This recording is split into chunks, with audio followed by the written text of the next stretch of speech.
Welcome to the walk around of one of the hottest Porsches in the market today. Let me explain.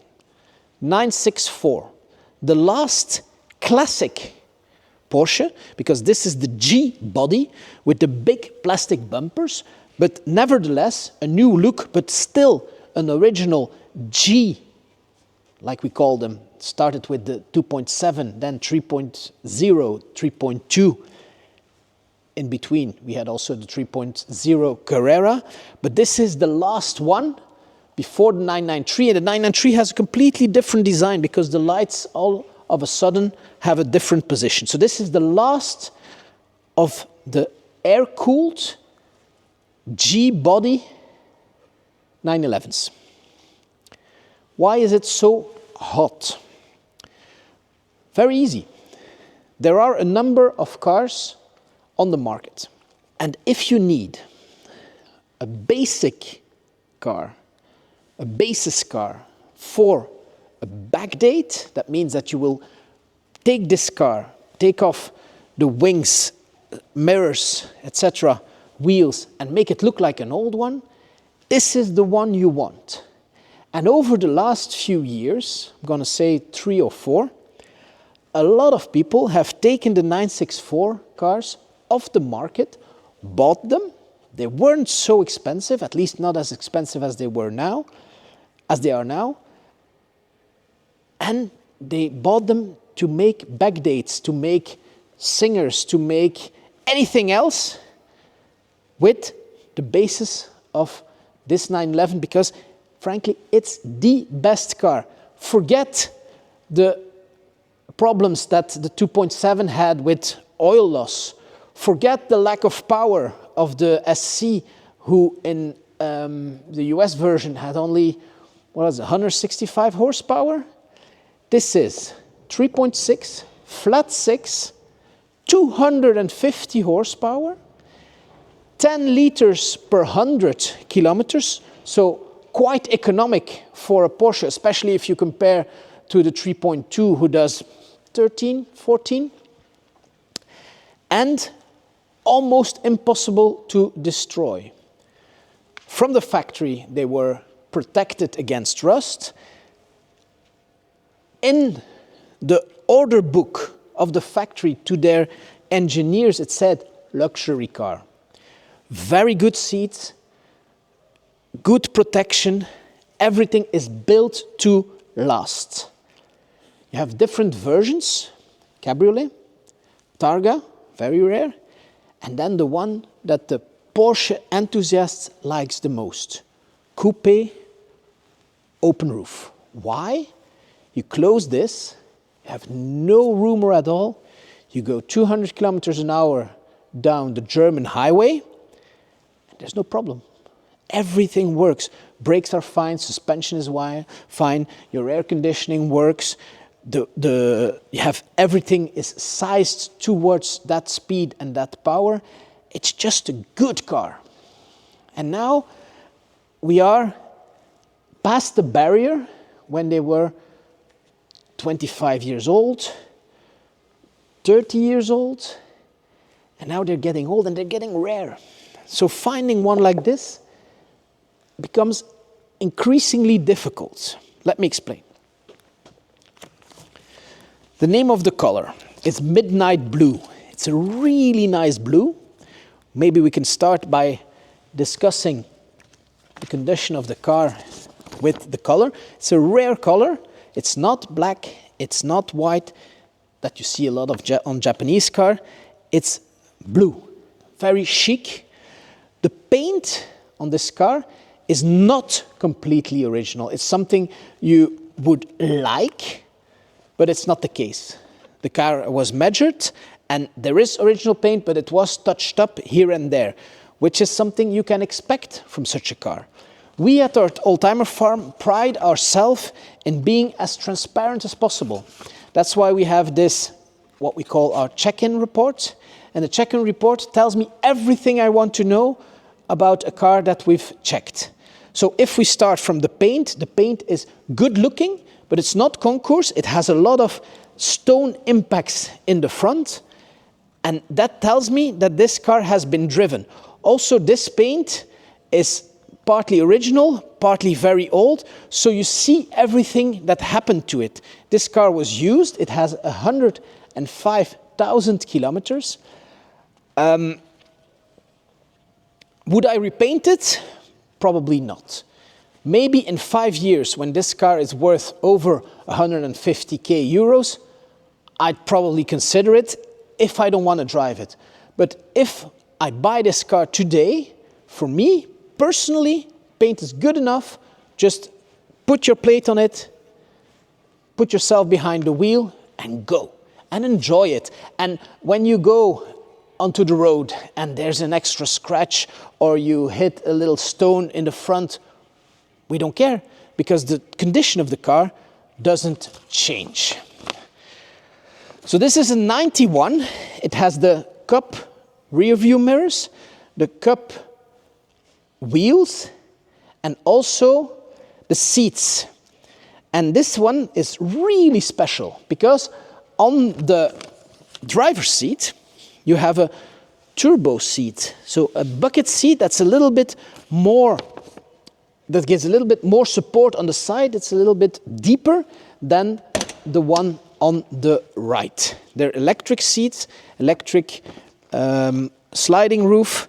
There's an airbag. There's a manual gearbox, of course. It's a 5-speed manual gearbox with a modern radio that looks classic. 4 seats. You can put the seats, the rear seats down so that you can load something here. That was a big improvement on the 964 that they put a button here, because on the previous versions you had a leather strap and it was always torn. So if we continue our walk around, we're going round, of course. This is the engine bay, original stickers, air conditioning, and it looks really good. This is a very rare Carrera 2. What does that mean? In 1989, Porsche brought to the market the famous Carrera 4 system. This was very comparable to the Audi Quattro. It was the first one, the first car that got a 4-wheel drive. So very safe and not as sporty as a 2-wheel drive car, because this is a car all in the back. The engine is in the back, traction is in the back. So what happens if you go onto snow or ice? So you have to be able to drive it. With the Carrera 4, which was an enormous innovation, they brought a solution to that feeling that people would have that this kind of car couldn't be driven in difficult circumstances. And as it was such a big innovation, the people that wanted a new Porsche got that. And so you needed to be almost a sports car extremist to order the 2-wheel drive, because this is 2-wheel drive. Today, 35 years later, it makes it more exceptional and a lot of more fun to drive, because 250 horsepower is something, but in today's terms of power, it's not a lot. So if that power is put on only the rear axle, it gives you this extra punch to drive a little bit faster, better, more sporty.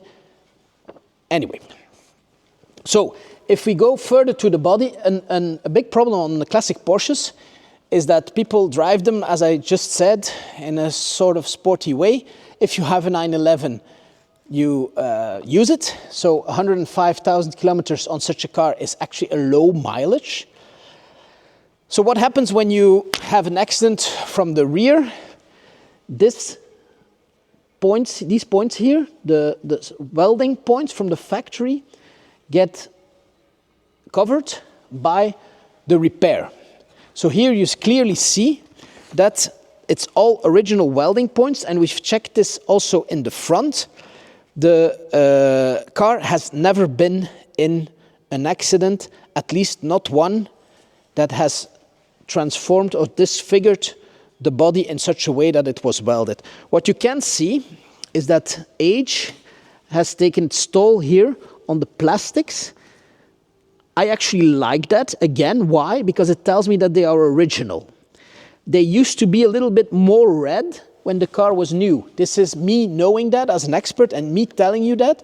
You can order these parts new, but then the car will look fake because this is what the car was delivered with when it was new.